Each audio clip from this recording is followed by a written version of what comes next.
আচ্ছা, সত্যি কি তাই? আমরা দোষ করব, ভগবানের কাছে পাঠিয়ে দেব, আর ভগবান আমাদের ওখানে বসে বসে আমাদের দোষ সব মাফ করে দিবে? এটা কি হয়? এটা কি হয়? আচ্ছা ভাবুন, একটা লতা গাছ যদি তাকে আপনি একটা আশ্রয় না দেন, সে উপরে উঠবে কখনো? হয় কোনোদিন? হয় না তো। তাহলে আমরা যদি গুরু আশ্রয় না করি, আমরা কি উপরে উঠতে পারবো? পারবো না, পারা যায় না, অসম্ভব ব্যাপার। সেই জন্য বলেছে যে যখনই কনিষ্ঠ ভক্ত মধ্যম ভক্ত গেছে, তখন কিন্তু সে গুরু আশ্রয় হয়ে গেছে, আর হয়ে গেছে বলেই সে মধ্যম ভক্ত হয়েছে। এবার যেমন কনিষ্ঠ ভক্ত, তার অনেক সন্দেহ ছিল, অনেক কিছু বাদ বিচার ছিল, অনেক প্রশ্ন ছিল, কিন্তু মধ্যম ভক্ত যারা, তাদের মধ্যে কিন্তু সেই প্রশ্নগুলো নেই। তখন সে কি করছে? এই দেহটাকে কি করে গোবিন্দের শ্রীচরণে সঁপে দেওয়া যায়, সেই চিন্তা তার মাথায় এসে গেছে, যেটা কনিষ্ঠ ভক্তের মধ্যে থাকে না। কনিষ্ঠ ভক্তের মধ্যে যেটা দোদুল্যমান থাকে, যে ভগবান কি সত্যি পাওয়া যাবে? আচ্ছা, ভগবান আছে, ভগবান যদি সত্যি থাকতো তাহলে চারদিকে যেমন গাছপালা দেখছি, ওকে তো দেখতে পাচ্ছি না।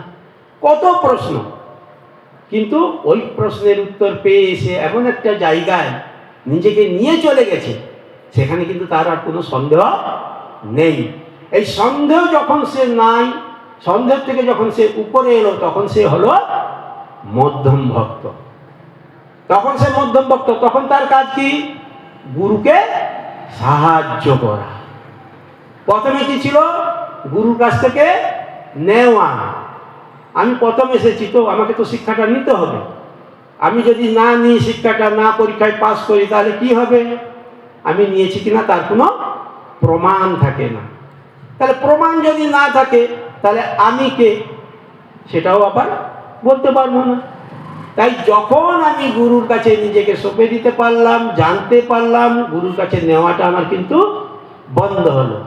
গুরুকে এবার আমার দেওয়ার পালা। কি দেব? না, গুরু এতদিন যেটা শিখিয়েছে, সেটাই আমরা আবার গুরুকে ফিরিয়ে দেব। আচ্ছা, গুরু কি শেখালো? সত্যি কি কিছু দিয়েছে? টাকা পয়সা বাদ দিয়ে অন্য কিছু ভাববেন, তাহলে উত্তরে যেতে পারবেন।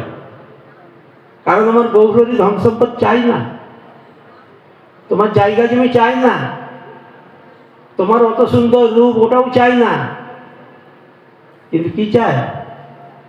তোমার গুণ চাই, ভক্তি চাই, শ্রদ্ধা চাই, বৈরাগ্য চাই, তাই না?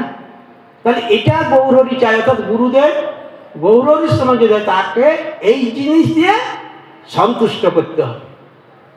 যেদিন আমরা গুরুদেবকে আমাদের এইসব জিনিস দিয়ে সন্তুষ্ট করতে পারবো, তখন আমরা মধ্যম ভক্ত থেকে উত্তম ভক্তে যেতে পারবো। নিতাই গৌর প্রেমানন্দে। আমাদের সংসার তরণী বড় কঠিন। প্রথমে বলেছিলাম যে ত্রিতাপ জ্বালায় আমরা জর্জরিত। কে কে ত্রিতাপ জ্বালায় জর্জরিত নয়, একবার হাত তুলেন তো। ত্রিতাপ জ্বালায় জর্জরিত হচ্ছেন না বা কষ্ট পাচ্ছেন না, সংসারে থেকে আপনি কোনো দুঃখ টুক্ষ কিচ্ছু পাচ্ছেন না, আপনি খুব আনন্দে আছেন। সংসারে আপনি এত আনন্দে আছেন, এত আনন্দে আছেন যে সংসারের লোক নয়, সংসার আপনাকে কি করছে? একবারে আলিঙ্গন করে করে করে করে একবারে ভগবান বানিয়ে দিয়েছে। আছেন কেউ? নেই। কিন্তু আমরা যাদের কথা বলি, যদি আমাদের গৌরীদাস পণ্ডিতের কথা বলি, তাহলে গৌরীদাস পণ্ডিত বা হৃদয়ানন্দ মহাপ্রভু, তারা কিন্তু দেখুন, তার নিজের সংসার নয়, এই যে আমরা ভক্তরা বসে আছি, আমাদের এত বড় সংসার আজকে কি করছে? তাদেরকে আনন্দে ভরিয়ে দিচ্ছে, তাই না? তাহলে যখনই তুমি সত্যিকারের ভক্ত হবে, তাহলে তোমার জন্য গেছে সংসারের কষ্ট নয়, সংসার তোমাকে আনন্দে ভরিয়ে দেবে। আর তুমি তখন কি করবে? সংসারের জন্য সকলের দুঃখকে ম্লান করে দেওয়ার একটা পথ তৈরি করবে, আর সবাই আমরা আনন্দে ভেসে যাব। আনন্দ হি কেবলম, আনন্দ হি কেবলম, আনন্দ হি কেবলম, নিতাই গৌর প্রেমানন্দে। তাই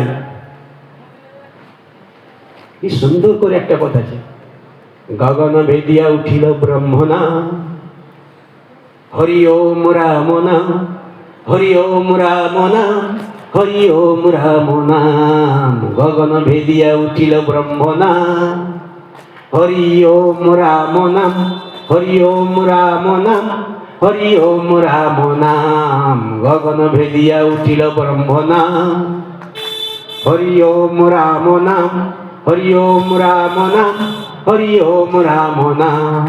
যস্য বাঞ্ছা তত্ত্বে পুরা, যস্য বাঞ্ছা তত্ত্বে পুরা, হরি ওম নাম নাম, হরি ওম রাম নাম, হরি ওম রাম নাম। গগন ভেদিয়া উঠিল ব্রহ্মনা, হরি ওম রাম নাম, হরি ওম রাম নাম, হরি ওম রাম নাম।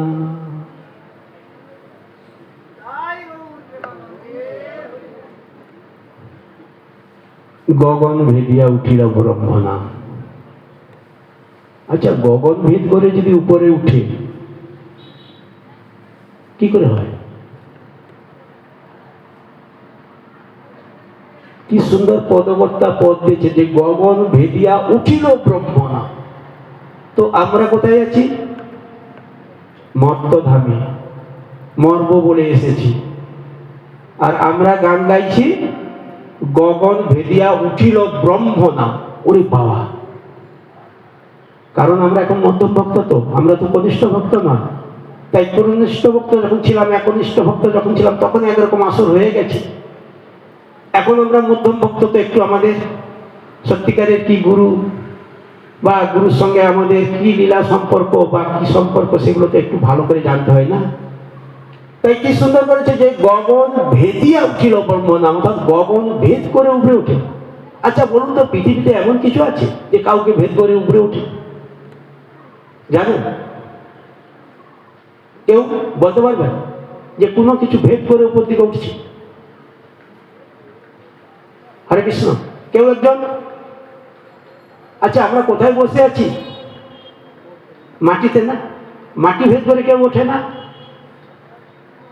তাহলে বলতে পারলেন না কেন যে ভেদ করে যদি গগন ভেদ করে উঠে, তাহলে আমরা মরতে আছি, ভগবান আমাদেরকে লীলা দেখাবে না? আমাদেরকে তো দেখিয়ে দিচ্ছে যে মাটি ভেদ করে প্রত্যেকটা উদ্ভিদের জন্ম হয়।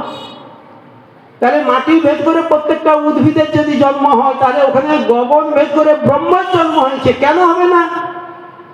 আমরা যে তিলক সেবা করি, এটা কোন দিক? এটা কোন দিক? এই যে হরি মন্দিরের ভিতটা কোন দিকে? এইদিকে, ওইখানে না?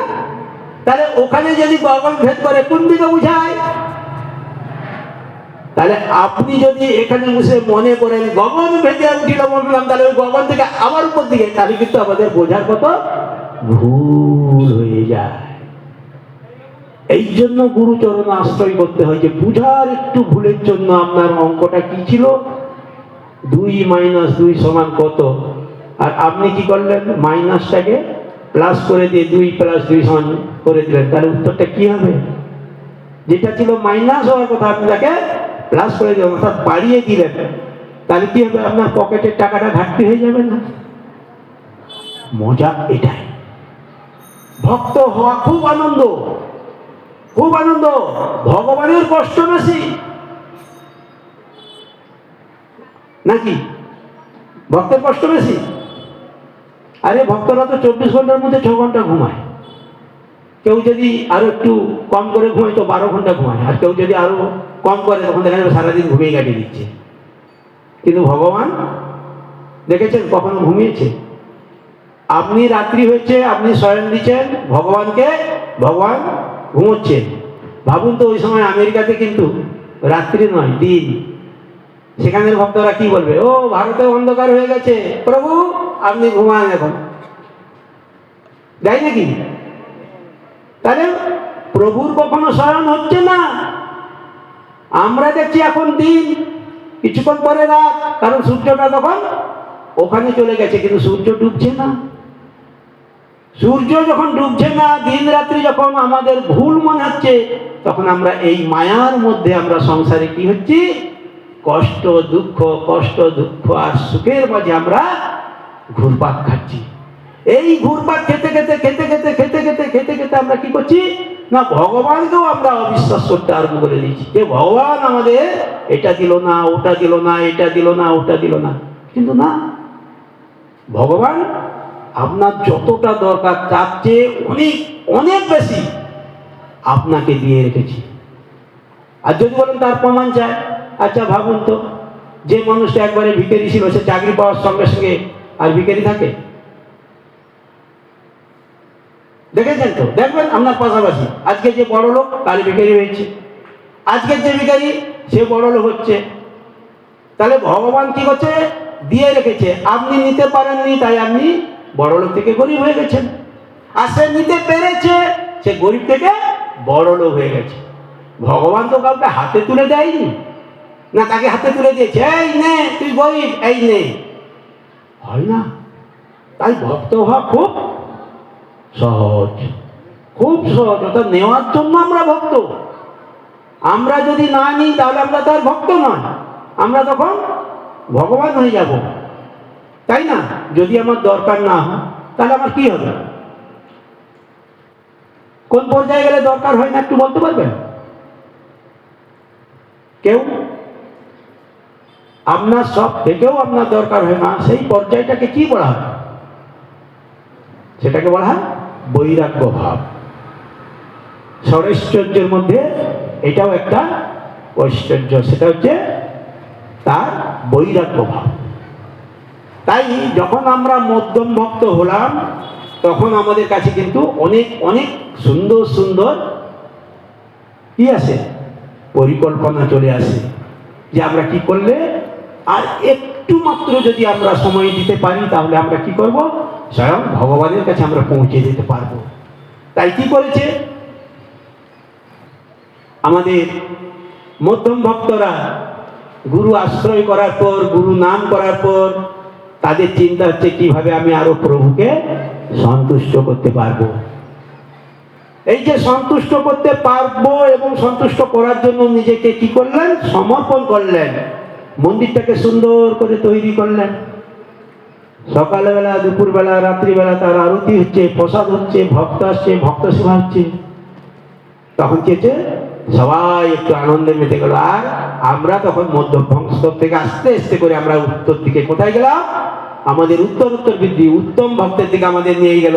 নিতাই গৌর প্রেমানন্দে।